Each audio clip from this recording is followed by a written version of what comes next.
जय भीम, नमो बुद्धाय। कल मैं परिवर्तन चौक गया था। लखनऊ परिवर्तन चौक बुद्ध जी की वहाँ पे प्रतिमा है और काफ़ी शानदार जगह है। तो मैं ऐसे ही विजिट किया था वहाँ पे। तो मेरी मुलाकात एक समण संघ के संत से हुई थी। मैंने पहले ही बार समण संघ का नाम सुना। उनकी बात मैंने सुनी, उन्होंने जो बताया मुझे ठीक ही लगा, क्योंकि उन्होंने बहुजन समाज को जोड़ने की बात की थी। उस संघ का एक अच्छी बात और थी कि उसमें कोई किसी का आधिपत्य, मतलब कि किसी को मालिकाना हक नहीं दिया जाता। सभी लोगों की सम्मति से एक विचारधारा वो बना के चल रहे हैं। तो उनसे मेरा संवाद हुआ। मैंने उनका वीडियो भी रिकॉर्ड किया, मैं इसे अपलोड कर रहा हूँ। आप लोग हमारे बीच के संवाद को सुनिए और आपको इस संवाद को सुन के कैसा लगा आप ज़रूर बताइएगा। कमेंट बॉक्स में अपनी राय रखिएगा। इनका ये विचारधारा सही है या नहीं, आपको कितना उचित लगती है, आप भी अपनी राय ज़रूर रखिएगा। तो मैं वीडियो को आगे पेश कर रहा हूँ, आप ज़रूर देखिए। अगर चैनल पे नए हैं तो सब्सक्राइब कर लीजिए, वीडियो को लाइक करिए, शेयर करिए। जय भीम, नमो बुद्धाय। अपने अब मुख्य पॉइंट पे आते हैं। मतलब फिर हम पुरानी वो जो समण सभ्यता है उसके तहत हम संघ बनाना चाहते हैं कि सारे संगठनों का एक संघ हो और संघ में मिलकर के हम इस एट्रोसिटी का मुकाबला करें, तो हमारी बात इकट्ठे होने पे बन सकती है। अलग अलग हम लड़ेंगे तो हम निश्चित ही असफल हो जाएंगे, बहुत सारे संगठन रहेंगे तो असफल हो जाएंगे।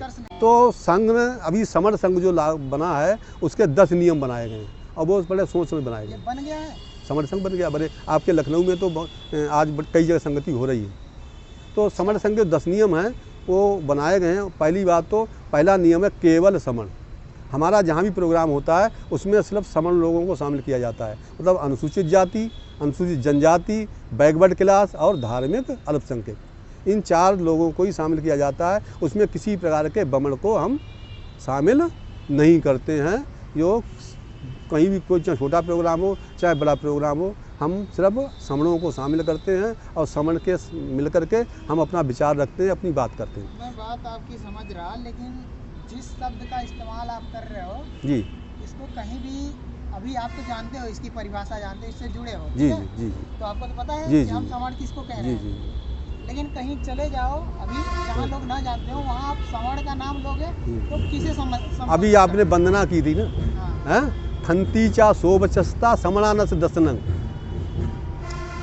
ये अभी आपने यहाँ वंदना की, उसमें शब्द आया था खंती चा शोभचस्ता समणानस दसनंग और कालेन धम्म साकक्षा एतंग मंगल। भगवान ने 38 मंगल बताए हैं। उस 38 मंगल में जो गाथा आई है उसमें कि खंती क्षमा करना, शोभचस्ता अपने गुरुओं का सम्मान करना और समणों का दर्शन करना और कालेन धम्म साकक्षा, समय समय में धम्म की चर्चा करना उत्तम मंगल भगवान ने बताया है। ये 38 मंगल आए, मैं आपको पूरा 38 मंगल बता सकता हूँ, मुझे जवानी याद है। तो ये समण शब्द जो है बहुत पुराना है और समण शब्द को श्रवण कर दिया है। पाली भाषा में सिरा नहीं होता है, सीधे श्रीमान लिखते हैं तो सिरा नहीं होता है। तो मूल शब्द क्या है? समण है। समण को इन्होंने श्रवण कर दिया है और उसका अर्थ उसमें समण राजा भी होते थे, प्रजा भी समण होती थी, इंजीनियर, बैरिस्टर, डॉक्टर सब समण होते थे। लेकिन इन्होंने क्या काम किया कि उस समण का अर्थ बदल दिया कि श्रमण माने श्रम करने वाले लोग, मेहनत मजदूरी करने वाले लोग, ये सबसे बड़ी लोग हैं। तो समण क्या चाहता है कि केवल समण, हम सिर्फ संघ में शामिल करेंगे किनको? समणों को शामिल करते हैं, उनमें बमण लोगों को शामिल नहीं करते। दूसरा पॉइंट है कि चंदा कभी नहीं। समण संघ जो है किसी से किसी प्रकार का कोई चंदा नहीं। आपको कोई मीटिंग हो रही है, आपको अपने किराए से जाना है, अपने किराए से आना है, अपना खाना खाना है, अपना खाना खाना है, मतलब आपका खर्चा कोई नहीं उठाएगा, आप अपना खर्चा स्वयं उठाएंगे। किसी को कोई चंदा नहीं देंगे और अपना योगदान जो देना चाहते हैं इसी तरीके से संघ में शामिल होकर बस संख्या बढ़ा के, हाँ संख्या बढ़ाएंगे। आप जाएंगे अपने खर्चे, किराए से, भाड़े से, खाना बैठना सारी समस्या। और बड़े बड़े जो प्रोग्राम होते हैं हज़ारों लोगों के, वहाँ क्या होता है, वहाँ अनुमानित खर्चा होता है कि ये खुराक पे कम से कम 100 रुपये आएगा, तो आपसे 100 रुपया लिया जाएगा खाने का, आप खाएंगे, नाश्ता करेंगे, मतलब आपको अनुमानित खर्चा ले लिया जाता है। वो कम भी हो सकता है, ज़्यादा भी हो सकता है, थोड़ा बहुत 19-20 का। तो पहला नियम क्या है? केवल समण। हम अपने प्रोग्रामों में केवल समण को शामिल करते हैं, बमण को शामिल नहीं। दूसरा, चंदा कभी नहीं। हम किसी भी व्यक्ति से किसी प्रकार का कोई चंदा नहीं लेते हैं, ना कोई रसीद है, जब चंदा नहीं लेते ना कोई रसीद देना ना कुछ, तो हम चंदा नहीं लेते हैं, हम अपना खर्चा अपने आप खुद करते हैं। तीसरी बात है जात अभ्यास कभी नहीं, किसी बात को वहाँ जाएंगे तो किसी प्रकार का कोई जातीय अभ्यास नहीं किया जाता है, जातीय बात नहीं की जाती है। जो भी कहेगा आप कौन है, समण है, बात खत्म होगी। हाँ, ये नहीं पूछना है कि तुम किससे हो, कौन हो, क्या, केवल समण। हम क्या हैं, गर्व से कहो हम समण हैं और हमारा संग समण संग। ये जातीय अभ्यास का कोई नहीं। चौथी बात केवल संघवाद। संघवाद में क्या होता है, हमको कोई अध्यक्षवाद नहीं, राजावाद नहीं, रानीवाद नहीं, भाईवाद नहीं, भतीजावाद नहीं, परिवारवाद नहीं, हमको सिर्फ संघवाद करना है। जैसे आपने देखा होगा कि टीवी पे आपने मधुमक्खियों का छत्ता देखा है, तो वो संघ में रहती हैं। अगर आप एक ढीला मार दें तो सारी मधुमक्खियाँ उस पर टूट पड़ेंगी। ऐसा नहीं जिसके ऐसा नहीं कि जिसके ढीला लगो वही आपको दौड़े, सारी मधुमक्खियाँ एक साथ आप पे हमला कर देंगी। और आपने देखा होगा, टीवी पे देखा होगा कि भैंसों का झुंड आता है, तो शेर जब आता है तो क्या करते हैं, सारे भैंसे इकट्ठे होकर के उस पर हमला करते हैं, अपने बीच में बच्चों को कर लेते हैं और बाहर तगड़े तगड़े हो जाते हैं। तो इस तरह से उनसे मुकाबला करते हैं। जो लोग संघ में रहते हैं वो बच जाते हैं और जो अलग अलग रहते हैं वो लोग मिट जाते हैं। एक को अलग ले जाएगा और उसको मारे खा जाएगा। आपने देखा होगा जिसको अलग ले जाते हैं वो मारे खा जाते हैं, और जो इकट्ठे होकर रहते हैं वो हमेशा सुरक्षित रहते हैं। तो बंदर आपने देखे होंगे यहाँ रहते हैं, संघ में रहते हैं, इकट्ठे होकर। आप एक बच्चा तो पकड़ दिखाइए उनका, जैसे एक बच्चा पकड़े सारे बंदर आप पे हावी हो जाएंगे।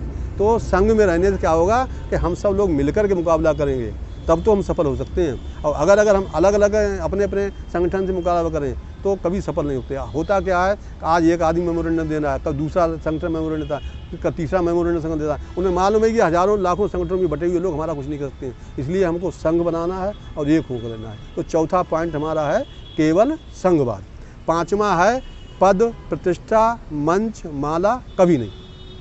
पद में क्या होता है, जब एक आदमी हमको पद मिलता है तो हमको बड़ी ऊँची कुर्सी बैठाया जाता है, फिर हमको बोलने को भाषण देने के, दूसरा आदमी कहता है, दूसरा आदमी क्या कहता है, यार हमको मिलता है, तो अपना अलग संगठन खड़ा कर लेता है।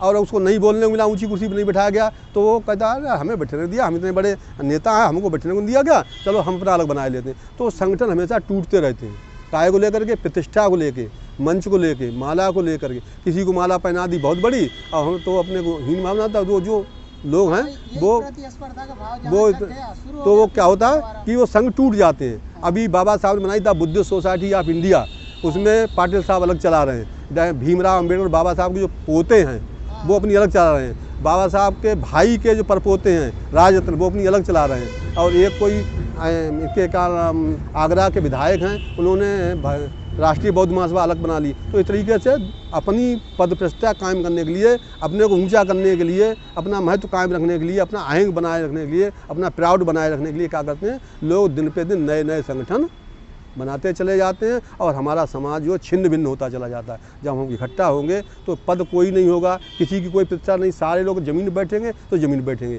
सारे लोग कुर्सी पर बैठेंगे तो कुर्सी पर बैठेंगे, सारे लोग खड़े को बात करें तो खड़े को, मतलब किसी के साथ कोई और कोई तो बड़ा नेता आए, हमारे यहाँ ऐसा नहीं होता है, उसको पकड़ के लाएँ और आगे मंच बिठा दें। आपने देखा होगा जहाँ मंच होता है तो कोई बड़ा आदमी आ जाता है या ज़्यादा चंदा दिया उसको पकड़े लाते हैं और सबसे ऊँचे बिठाते हैं, फिर जयकारे लगवाए जाते हैं। हमारे यहाँ संघ में किसी पर कोई पद नहीं है, किसी की कोई प्रतिष्ठा नहीं है, कोई मंच नहीं बनाया जाता है, कोई माला नहीं पहनाई जाती है। एक कुर्सी डाली जाती है, जो आदमी वक्ता होता है, स्पोक होता है, वो बोलेगा कुर्सी पर बैठ करके और उसके बाद फिर अपनी जगह बैठ जाएगा, फिर दूसरा जाएगा वो बोलेगा, फिर जब तक बोलेगा बैठा रहेगा, उसके बाद फिर अपनी जगह पर आ जाएगा। तो इस तरीके से जो बोलते हैं उनको स्पोक कहा जाता है और वो लोग वहाँ जाके बोलते हैं, फिर अपनी जगह पर आ जाते हैं, सबके साथ समानता का व्यवहार होता है। ये तो ना पद है, ना प्रतिष्ठा है, ना मंच है, ना माला है, सारे लोग इक्वल, सारे लोग एक जैसे बैठते हैं। एक मिनट ये बताइए, ये आज जो पर्चा वहाँ पे लगा हुआ है जिसके बारे में उन्होंने बताया, लिखा है भिक्षु संघ की धम्म यात्रा जी 5 तारीख को है ना जी, वो कहाँ से शुरू होगी? यहीं से शुरू होगी, परिवर्तन चौक से। हाँ, तो ये 5 बातें। छठी बात है कि रजिस्ट्रेशन कभी नहीं, संघ का कोई पंजीकरण नहीं कराया गया, ना कराया जाएगा। जैसे मान लीजिए आपने गाड़ी ली, ये भावनाओं में होना चाहिए। जैसे आपने गाड़ी ली तो आपने उसका पंजीकरण उस आपके नाम है तो आपकी व्यक्तिगत हो गई। जिसको चाहेंगे उसको बैठाएंगे, जिसको चाहेंगे उसको उतार देंगे। एक मकान है उसका आपके नाम है, जिसको चाहेंगे उसको प्रवेश देंगे, जिसको नहीं चाहेंगे बाहर निकाल देंगे। ऐसे आपके पास 4 व्हीलर गाड़ी है तो आपके नाम रजिस्टर्ड है, तो जिसको चाहेंगे उसको बैठाएंगे, जिसको चाहेंगे उसको उतार देंगे। तो जो रजिस्टर्ड चीज़ होती है वो उसका मालिकाना हक हो जाता है। तो मालिक क्या करेगा, जिसको चाहेगा उसको बैठाएगा, जिसको चाहेगा उसको संगठन में आप बहुत सही है, क्योंकि ये विचारों में रहेगा ना। संगठन में आपने देखा होगा किसी को निकाल देते हैं, किसी को ले लेते हैं, लेकिन संघ में कोई रजिस्ट्रेशन नहीं है। सारे लोग उसके सदस्य हैं, जन्मजात सदस्य हैं, पैदा होते ही उसके सदस्य हैं और सारे लोग उसमें शामिल हैं। किसी को ना निकालने की सवाल पैदा होता है, एक विचारधारा है, ना जोड़ने। तो क्या हुआ कि रजिस्ट्रेशन कभी नहीं। अगला है कि संघ का आदेश हर पहली तारीख को महीने की जूम पोर्टल पर एक सदन बैठता है। उस पर 100, 200, 500 लोग जुड़ते हैं और उसमें प्रस्ताव आता है कि ये बात ऐसी होनी चाहिए, तो उस पर विचार विनिमय होता है, बहस होती है। अगर बहुमत से वो पास हो जाता है तो संघ का आदेश बन जाता है, उसे सब लोग मान लेते हैं। और अगर उस पर विवाद होता है कि ये गलत है, ऐसा नहीं होना चाहिए, तो उसको हटा दिया जाता है। उसको यहाँ किसी एक आदमी का आदेश नहीं चलता। ठीक है, अब इतना बात कर लिया हूँ, पहले आप मुझे फिर से इसका नाम बताइए ताकि मैं इस पर ये बोलूँगा, जो लोग जुड़ना चाहेंगे वो संपर्क करेंगे। ठीक है, समर संघ नाम है इसका, सीधा संघ है ये, समणों का संघ, समर संघ। आपने बताया श्रवण संघ, समर संघ, श्रवण संघ। और श्रवण तो हिंदी में है, संस्कृत में है। जब किसी भाषा का संस्कार हो जाता है, संस्कृति बन जाती है, तो उसके बदल जाता है। पाली भाषा जो है प्राकृत भाषा है, बुद्ध की प्राचीन भाषा है। समर समर संघ। हाँ, ठीक है, समर हो गया। और इससे जुड़ने के लिए लोग क्या करेंगे ये बताओ? जुड़ने के लिए ऑलरेडी सभी लोग समर हैं। जो भी मीटिंगें होती हैं, प्रचुर होती हैं। जैसे आप जहाँ पे लोग गैदर होते हैं, ऐसी कोई जगह हो जहाँ पर्टिकुलर हर जगह मिल जाएगा? मैं आपको अभी एक ग्रुप में जोड़ देता हूँ, आपको सारी सूचनाएं मिलती रहती हैं। बरेली में या लखनऊ में भी आज कहीं कोई बड़ी संगति हो रही होगी, वहाँ लोग जुड़ रहे होंगे, वहाँ लोग विचार। तो इस तरीके से अभी 9 तारीख को हिसार हरियाणा में बहुत बड़ी संगति हो रही है। 30 तारीख को बिजनौर में संगति हो रही है। इस तरह संगतियाँ लगती रहती हैं, लोग उसमें जुड़ते रहते हैं। तो हमको पहली बात तो मेरा नाम BR गौतम। BR गौतम, आप कहाँ से हो? मैं बरेली से हूँ। बरेली से जी, ठीक है। तो ठीक है, आगे की मैं इसमें ऐड कर दूँगा। अब इसमें हमने 7 बता दिए, 3 और रह गए, इनको भी पूरा कर लीजिए। तो बता दीजिए, मैं कर रहा हूँ। ठीक ठीक। तो अभी हमने कहा संघादेश सबसे ऊपर, ठीक है। संघ राजनीति में कभी नहीं जाएगा, 8वां। ये तो बड़ा अजीब हो गया, क्योंकि राजनीति अब सुनिए साहब, इसको सुनिए। तो संघ राजनीति में कभी नहीं जाए। जैसे ही कोई संगठन राजनीति की पार्टी बनाता है, फिर उसमें टूट फूट हो जाती है। ये आपने देखा होगा कि मेसराम साहब ने बनाई, 2 दल हो गए। बसपा में कई लोग टूट फूट हुए, टूटती रही, जाते रहते। तो राजनीतिक जितने भी राजनीतिक दल हैं, ये टूटते हैं, ये जुड़ते हैं, ये बिखरते हैं। संघ क्या कहता है कि हम कभी राजनीति में नहीं जाएंगे, लेकिन संघ के लोग राजनीति में जाएंगे। संघ के लोग राजनीति और लिख के देखे जाएंगे कि मैं राजनीति के लिए फला पद पर लड़ने जा रहा हूँ। ये संघ में लिख के देके जाएगा, और जब वो लिख के देके जाएगा तो हम उसका ख्याल रखें। इसलिए संघ कभी राजनीति का दल, राजनीतिक पार्टी कभी नहीं बनाएगा। संघ राजनीति में कभी नहीं, लेकिन संघ के लोग राजनीति में जाएंगे। खुद राजनीति नहीं करेगा, कभी कोई राजनीतिक दल नहीं खड़ा करेगा। ठीक है, खुद राजनीतिक दल नहीं है एक तरह से। जी बिल्कुल, ये सोचो। तो ये है और जो जागरूकता का है। अच्छा, ये आपका अगला पॉइंट हो गया। जो नवा पॉइंट है वो ये है कि संघ घातक की संघ में कभी वापसी नहीं। जो आदमी संघ के साथ घात करेगा, चंदा लेगा, संघ की बुराई करेगा, संघ को तोड़ेगा, कुछ और भी काम करेगा, ऐसे लोगों के लिए हम लोग क्या करते हैं, उसकी वीडियो बनाकर पेश करते हैं जूम पोर्टल पे। जूम पोर्टल जो है डेली 8 बजे से 10:30 बजे तक रोज़ होता है। रोज़ हम लोग जुड़ते हैं, 8 बजे से जुड़ जाते हैं और 10:30 बजे तक जूम पोर्टल रोज़ जुड़ते हैं। रोज़ मीटिंग होती है, डेली मीटिंग होती है जूम पोर्टल। हाँ, जूम पोर्टल पे। तो उसमें जो आदमी साबित हो जाएगा ये संघ। एक साथ कितने लोग जुड़ते हैं? ये करीब 150, 200, 250। अभी परमिशन हमारे पास 500 की है, 500 से ज़्यादा की परमिशन है। हाँ, वो जाता है, उसका वो पैसे आता है। उसके लिए वो दान से चल रहा है, कुछ दान दाता हैं वो देते हैं और उसका खर्चा उठा रहे हैं। तो अगला है संघ घातक की संघ में कभी वापसी नहीं। जो संघ के साथ घात करेगा उसका हम एक साक्ष्य बनाएंगे और सिद्ध करेंगे ये संघ का घात कर रहा है। उसको अगर संघ में फिर कभी नहीं लिया जाएगा, ना स्टॉक बनाया जाएगा। तो ये 9 नियम हमारे हैं, ये 9 नियम संघ का आधार हैं। ये ना कभी बदले जाएंगे, ना कभी ख़त्म किए जाएंगे और ना कभी अमान्य किए जाएंगे। तो मैं जहाँ तक आपकी बात से समझ पाया, संघ एक विचारधारा है, उस विचारधारा से आपको जुड़ना है। संघ एक विचारधारा है, कोई आदमी चला भी जाएगा तो ना कुछ लेके आया, ना टूटने का सवाल इसलिए नहीं पैदा होता है जब आप पे कोई मिल ही नहीं रहा है, तो उसमें जब कोई आपके घात पास नहीं है। लिखित में या कोई पद नहीं है, प्रतिष्ठा नहीं है, आप संघ की बात करेंगे? कोई दूसरा जगह ले लेगा आपकी, आप नहीं, बोल रहे हो आप कहीं जाएंगे तो संघ की बात करेंगे और इसमें अलग से कोई नाम नहीं दे सकते, क्योंकि इसका रजिस्ट्रेशन नहीं है, पंजीकरण है ही नहीं। कोई पद तो दिया नहीं जब गया पंजीकरण है ही नहीं तो इसके लिए इसका कोई नहीं। संघ ने कुछ लोगों को संत भी बनाया है। तो सबसे पहले सर रतिराम देसाई हैं, जो गुजरात के अहमदाबाद से हैं, वो इसके पहले संत हैं। दूसरा इसी लखनऊ में रमेश चंद्रा सर, जो सीएमओ से रिटायर हैं, वो इसके संत। तीसरा मैं आपके सामने बैठा हूँ, मेरा नाम बी आर गौतम है। बरेली से 22 दिसंबर 2024 को मेरे लिए संत बनाया गया था। मैं आज यूनिफॉर्म में नहीं आया हूँ, वरना मैं यूनिफॉर्म में ही आता हूँ। तो मैं आपको दिखा दूंगा अपनी यूनिफॉर्म। उस यूनिफॉर्म में हम जो लोग जाते हैं और उसी यूनिफॉर्म में ही बात करते हैं।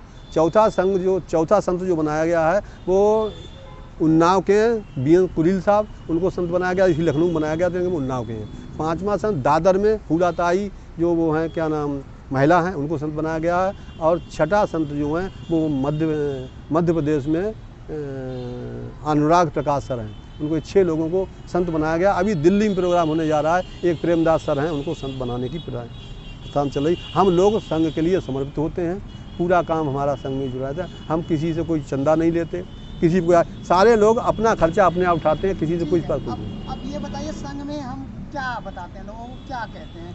बस जुड़ जाओ, हम ऐसा तो नहीं कोई नारेबाजी करते हैं किसी दूसरे लोगों की खिलाफत? पहली बात तो हमको ये मान लेना कि हम समण हैं। ठीक है। दूसरी चीज़ ये है कि हम किसी को चंदा नहीं देंगे। उनसे चंदा देंगे, उनसे कहें चंदा देंगे तब इकट्ठे होके आओगे, तब क्योंकि बाबा साहब ने कहा बी ऑर्गेनाइज, इकट्ठे हो जाओ।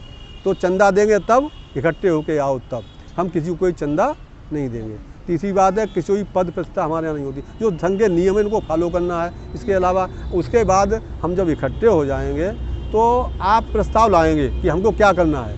वो प्रस्ताव महीने की पहली तारीख को जो सदन बैठता है उसी पहली तारीख को ही आते हैं और पहले से ही वो उसमें लाया जाता है। उसमें क्या करना है, वो मान्य होगा तो उस पर चलेंगे, मान्य नहीं होगा तो सर्वसम्मति से। ऐसा नहीं कि कोई एक आदमी कहता ना ऐसा होना चाहिए और वो हमने कहा तो बहुत बड़ा आदमी इसकी बात माननी चाहिए, तो कोई किसी बात यहाँ नहीं मानी जाती है। संघ का यह आदेश माना जाता है। संघ का मतलब सबको अच्छा लगेगा तो माना जाएगा भाई। उस पर बाकायदा एक तरीके डिबेट होती है, उस पर मतलब बहस विवाद होता है। उस पर मतलब सारे बहुत से लोग जब उसको मान लेते हैं, आज बात बिल्कुल सही, संघ के हित में है, समाज के हित में है, तो मान लेंगे और बनना नहीं है। तो अब सवाल ये है कि अगर हम इन संगठनों में अगर ऐसे बढ़ते रहे और बढ़ते चले जाए तो निश्चित तरीके से हमारे साथ एट्रोसिटी बढ़ती रहेगी और हम फेस नहीं कर पाएंगे जब तक कि हम सारे लोग इकट्ठा नहीं होते। तो संघ इकट्ठा होने काम कर रहा है, 4 साल हो गए हैं, अभी 5वां साल शुरू हो गया है। तो संघ जो सबको इकट्ठा करना चाहता है, आप चाहें तो मैं आपको संघ में जोड़ सकता हूँ। जुड़ूंगा, अभी थोड़ी देर में ले लेता हूँ। और आपको बात हो रही है, मैं देखिए मेरा जो अपना विचार है कि हम सिर्फ जैसे विचारधारा या हम गेदर होके संगठन बना के आगे नहीं बढ़ सकते। जैसे मैं अपनी बात कर रहा कि हमको आगे बढ़ने के लिए, अपना जीवन जीने के लिए हमको संसाधन की भी ज़रूरत है। जी जी, ठीक है जी। तो सिर्फ हम संघ बना के या हम फिर यहाँ वहाँ इकट्ठा होकर काम नहीं चलेगा जी। पैसे भी कमाने जरूरी है। जी जी, मैं आपके सवाल का जवाब दे दूँ। संघ में जब लोग इकट्ठा हो जाएंगे तो सारी समस्याओं का समाधान आसानी से हो जाता है। संघ में जो प्रस्ताव आएगा कि इसके लिए हमको क्या करना है, अभी नागपुर में बाबा साहब का जो दीक्षा 2 तारीख को पड़ा था, धम्म दीक्षा दिवस, बाबा साहब ने दीक्षा ली और लोगों को 22 प्रतिज्ञाएँ कराईं और उनके साथ लाखों लोग जुड़े। तो वो तारीख थी, कब पड़ी थी, 2 अक्टूबर को। तो हमारे लोग 1,500 लोग वहाँ पहुँचे और 1,500 लोगों ने 1 लाख किताबें बांटी, अब बताइए 1 लाख टोपी बांटी, ठीक है, 1 लाख फ़ोटो बांटे। कैसे बांटे? संघ ने आह्वान किया कि भाई हमको ये काम करना है, तो इसके लिए तो जो दानदाता है उन्होंने कहा ठीक 200 किताबें हम दे रहे हैं। ठीक है। किसी ने कहा कि हम 50 टोपी दे रहे हैं, किसी ने 10 टोपी दे रहे हैं, किसी ने कहा कि हम 500 टोपी दे रहे हैं, किसी ने 100 टोपी। इस तरीके से टोपियाँ इकट्ठी की गई, इसी तरीके से किताबें इकट्ठी गई और वो बांटे गए लोगों का प्रचार। बाबा साहब के फ़ोटो छपे हुए, तो उसकी कीमत भी शायद 10 रुपये थी। तो हम लोग क्या करते हैं कि दुकान से छपते खरीद लेते हैं और बांट देते हैं इसमें। मान लीजिए हमको, हमारी क्षमता क्या है, हमारी क्षमता जो है 10 रुपये दान देने की है, तो हम 10 रुपये दान देंगे। हमारी क्षमता 100 रुपये की, तो हम 100 रुपये की दान लेकर के हम किताबें लिया मोल वहाँ से और बांट दी। ठीक है, रुकिए एक सेकेंड। अब मुझे ये बताइए, वो हमारी क्षमता कब होगी? जब हम कहीं से अर्निंग करेंगे तभी, कहीं से कमाएंगे तभी ना, कुछ काम करेंगे तभी ना। और अगर हम सिर्फ इकट्ठा होते रहे, यहाँ वहाँ नारेबाजी करते रहे, भाव विचार करते रहे और कुछ काम नहीं करते रहे, पैसा कमाएंगे नहीं, तो हम सपोर्ट करें। जैसे प्रॉब्लम तो यही है ना कि जो ये प्रतिस्पर्धा चलती है, जो भेदभाव भी चलता है, आप देखोगे उसके साथ ज़्यादा चलेगा जो ज़्यादा कमजोर रहेगा वित्तीय रूप से। संघ पे आर्थिक रूप से मजबूत हो, संघ इसी आपके बीच में कोई आपको डिस्टर्ब कर रहा हूँ। संघ में बदल बदल के मीटिंग होती हैं। एक शिक्षकों की मीटिंग होती है, वहाँ बच्चों को फ्री में सजेशन दिया जाता है। एक वकीलों की मीटिंग होती है, उसमें वकील जो है फ्री ऑफ कास्ट आपको मतलब जो सुविधा उपलब्ध कराएंगे। एक बहुत पूंजीपतियों होती है कि आपको ये कौन सा हुनर, कौन सा क्या करना है, उसको कौन सा उद्यम करना है, कैसे करना है, उसके लिए गाइडेंस कहाँ से होगी, वो उनका मीटिंग होती है, आपको सिखाया जाता है। एक डॉक्टरों की मीटिंग होती है, आपको कोई क्या मर्ज है, कोई बीमारी है भाई भतीजे हो, तो उस पर हम आपको वहाँ से फ्री आपकी जांच करेंगे। आपको होम्योपैथिक वालों की होती है, आयुर्वेदिक वालों की भी होती है, अंग्रेजी वालों की भी होती है। कैसे आगे बढ़ोगे इसका तो उसमें आपकी जो परिवार में लोग बीमार हैं उनके लिए फ्री ऑफ कास्ट, मतलब जो डॉक्टर खर्चा है, दवाई लिख दी आपने, बाजार दुकान मेडिकल से लिया। फ्री ऑफ कास्ट में पहली बात तो विश्वास नहीं करता, इसके लिए नहीं, हम सेवा देते हैं, सेवा दे, डॉक्टर लोग अपनी सेवा देते हैं, वकील अपनी सेवा देता है, इसी तरह शिक्षक अपनी, टीचर अपनी सेवा देता है। जहाँ भी फ्री का नाम आ गया, एक बात जानोगे, उतने तत्परता के साथ काम नहीं किया जाता, भले कोई संस्था जुड़ जाए, किसी से जुड़ जाए। जिस दिन संघ पैसा लेने लगेगा किसी आदमी, उस दिन संघ नहीं रहेगा। कहीं नहीं रहेगा कि संघ पैसा ले। मैं संघ की बात नहीं कर रहा। आपको सारी चीज़ें मिलेंगी, आपको सर्विस करनी है, आपको कोई बिजनेस करनी है, सारी पॉइंटों पर संघ जो है बदल बदल करके, महिला विशेष अलग होता है, डॉक्टर विशेष अलग होता है, MLA क्या नाम, विधायक, वकील विशेष अलग होता है, टीचर विशेष होता है, व्यापार विशेष, अलग अलग मीटिंग होती हैं, अलग अलग शाखाएं एक तरह से हैं। नहीं बदल बदल के, जैसे रात के 8 बजे से 10:30 बजे तक जूम पोर्टल चलता है, तो उस पर बदल बदल के विशेष मीटिंग लगाई जाती है कि आज डॉक्टर विशेष है तो डॉक्टरों की बात होगी, आज वकील विशेष तो वकीलों की बात होगी, आज आपको किसी शिक्षा संबंधित है, शिक्षा संबंधित बात होगी, तो आपको दिशा निर्देश दिए जाते हैं, उससे आप अपना काम शुरू करते हैं। दूसरी चीज़ ये है कि आप कोई भी अपना कोई चीज़ से, मान लीजिए आपने कोई चीज़ बनाया और वो समर संघ के आपसे आप दिया, तो आप समर संघ से, तो आप समर संघ आपकी चीज़ों को खरीदेगा, आपके प्रचार प्रसार करेगा, आपको मतलब आगे बढ़ने का मौका देगा। ठीक है, खरीदेगा कैसे? जब उसके पास पैसा रहेगा लोगों के पास, तभी ना।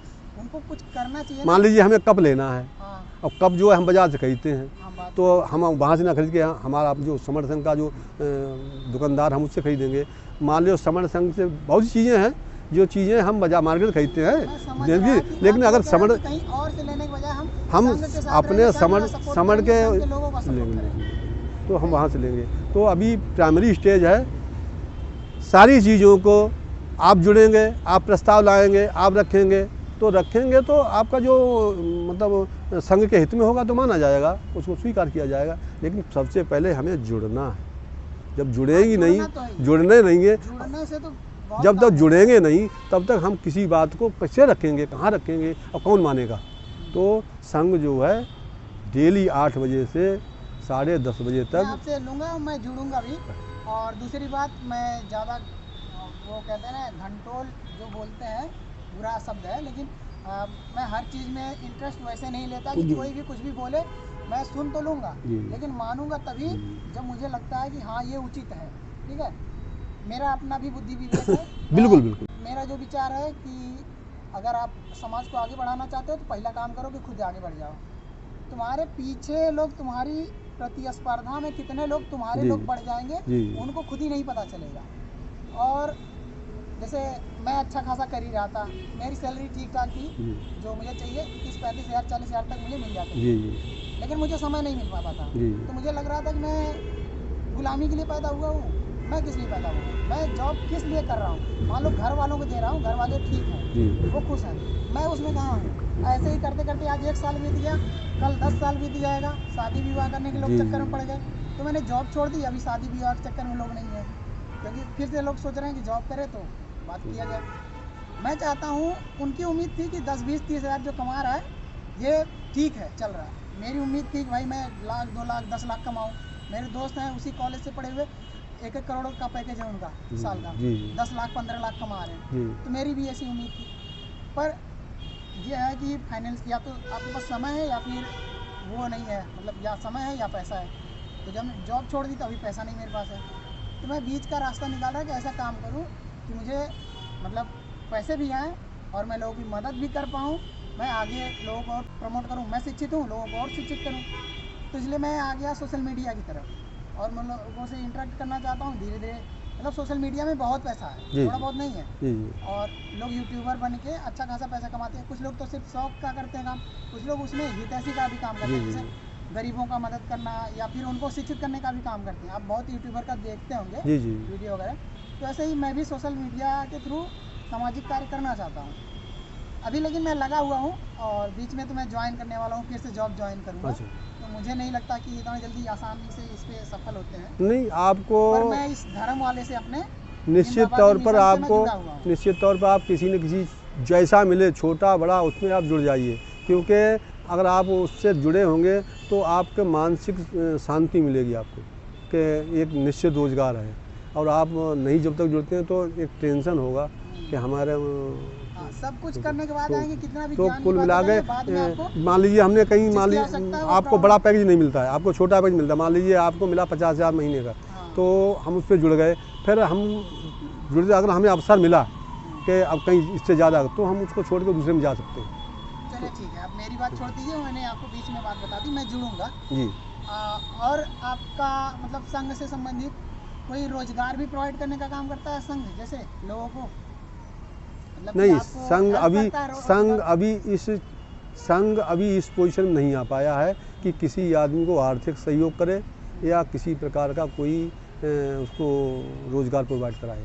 आपका कोऑपरेट करते करेंगे हम आपको। कोई शिक्षा का संस्था है जैसे संघ की तरफ से कि आपको इसके थ्रू जाइए, ये लोग गाइड करेंगे?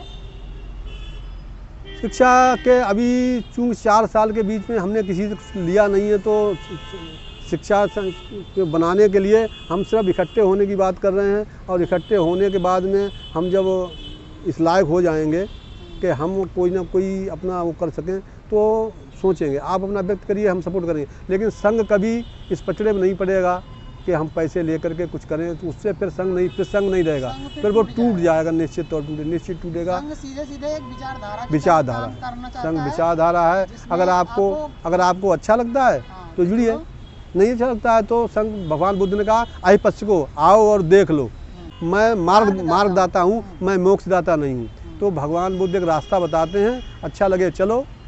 यहाँ अभी आपने चालीसा पढ़ा था, मैं तो इसलिए कोई बात की कि लोग उसको कहेंगे, उसमें क्या लिखा था उस पर? बुद्ध चालीसा। चालीसा शब्द ही क्यों रखा? चालीसा ही क्यों रखा? उसको 50 क्यों नहीं किया, 60 क्यों नहीं किया, उसको 70 क्यों नहीं किया? मतलब आपने उसमें कहा कि जो ये पढ़े बुद्ध चालीसा मिले सुर ईसा। अभी आप ईश की बात करते थे, ईश्वर नहीं है, और आपने लिखा उसमें अभी वो कल अब बाद माना देखना, मिले जो ये पढ़े बुद्ध चालीसा मिले सुर ईसा। तो हमने वो बंद करके किताब रख दी ऐसे करके। हमने कहा भगवान बुद्ध का जो धम्म है उसमें आप पढ़ेंगे, बाबा साहब ने लिखा है कि धम्म पुस्तकों का वाचन मात्र आधम्म है, धर्म ग्रंथों का पढ़ना मात्र क्या है? आधम्म है। मतलब धर्म का क्या? धर्म जो है वो धारण करना है, धारण करे सो धर्म है, वरना कोरी बात। सूरज ही कोई प्रभात है, वरना काली रात। सूरज जब निकलेगा तब तो सूरज दिन है, वरना काली रात। ऐसे धारण कर, जो चीज़ आपने धारण कर ली है, जिस रास्ते पे आप चलने लगे वो धर्म है। किताबों पे पढ़ने से कोई, हम कितनी किताबें रात में पढ़ते हैं, कितनी किताबें आप पढ़िए, कितना पढ़िए। अगर वो तो सवाल ये है कि और वही बात कहिए, मैं आपसे कहूँ कि मिठाई नहीं खाना है, ख़राब होती है, पहले मुझे मिठाई खाना छोड़ना पड़ेगा।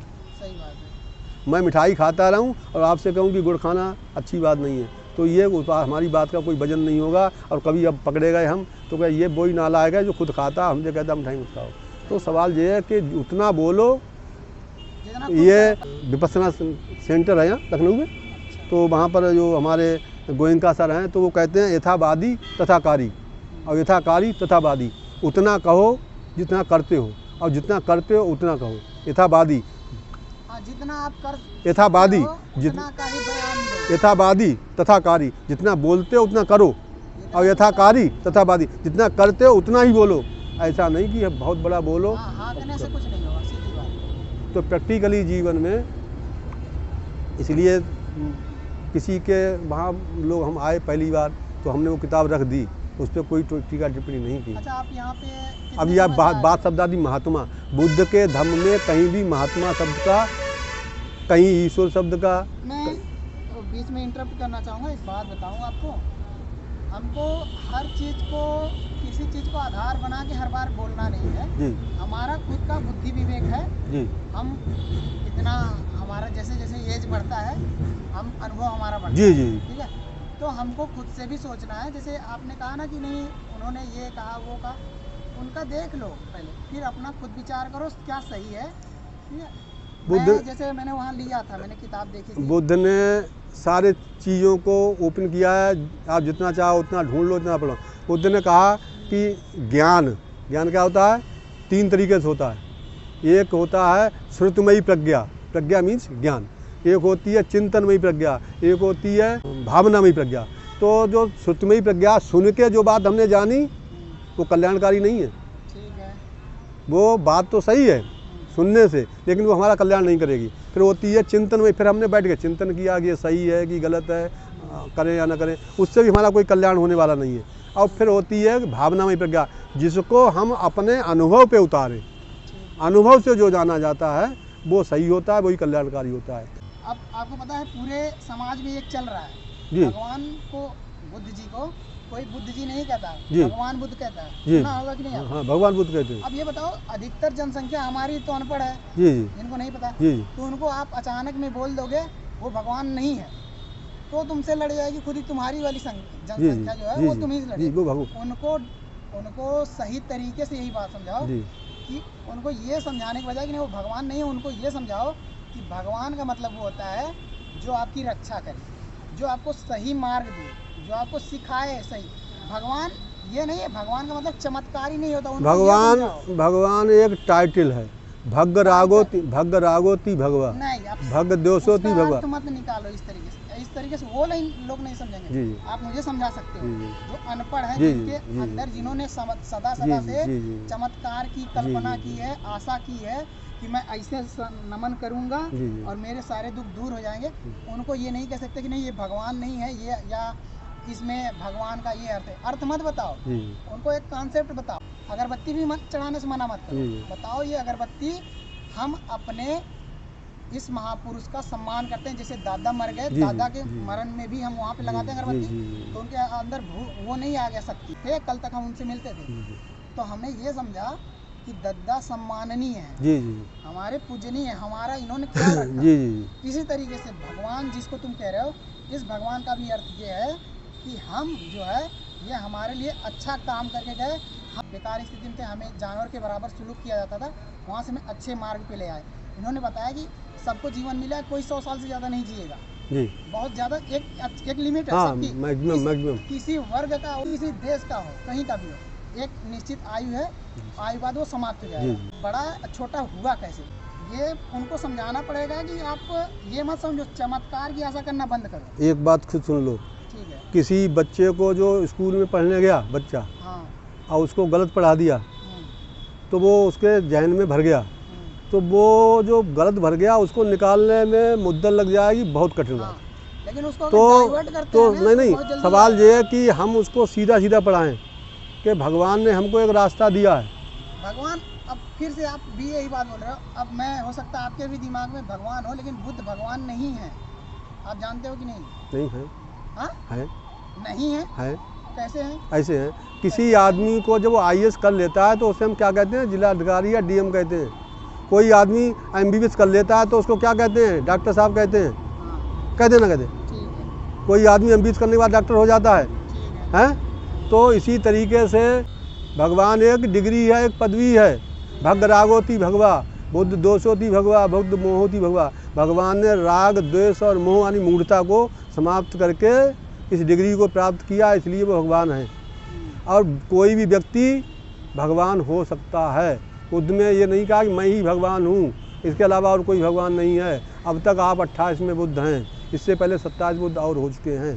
तो भगवान इसलिए हैं कि उन्होंने राग और द्वेष और मोह को भग्न किया है। मैं बता रहा हूँ, भगवान बुद्ध जिसको आप कह रहे हो जी, उन्होंने कहा, जी, उनकी खुद की वाणी जी, है, जी, त्रिपिटक में भी लिखा है, हाँ जी, इस पूरे संसार में कोई भी भगवान नहीं है। बताइए कहाँ पर लिखा है, मैं ढूंढूंगा। आप ढूंढना न बताइए नहीं, नहीं, आप उसको पूरा त्रिपिटक तो बहुत बड़ा है, आप उस किताब का देख, खुद्दक निकाय, मध्यम निकाय नहीं ना, तो फिर आप आज नहीं तो आप फिर आप पढ़ के आइए। पहले आप ना पहले आप पढ़िए, किताब का नाम पढ़िए, कौन सा ग्रंथ है और उसमें कौन सा अध्याय है। ऐसे नहीं माना जाता कि किसी ने कह दिया हमने मान लिया। मैं मान लिया हूँ, पहले मैं बात समझ लीजिए, मैंने किस आधार पे बोला मैं समझ रहा हूँ। आप मेरा विरोध करोगे, मैं कोई बड़ा संत महात्मा नहीं हूँ। आप देखिए, कोई बात जब हमने सुनी तो पहले उसको ढूंढेंगे ये कहाँ लिखी है, और जब तक उसको ढूंढ के नहीं लेंगे हम खुद ही संतुष्ट नहीं हो, तब तक उसको नहीं कहते। अब बता रहा हूँ, भगवान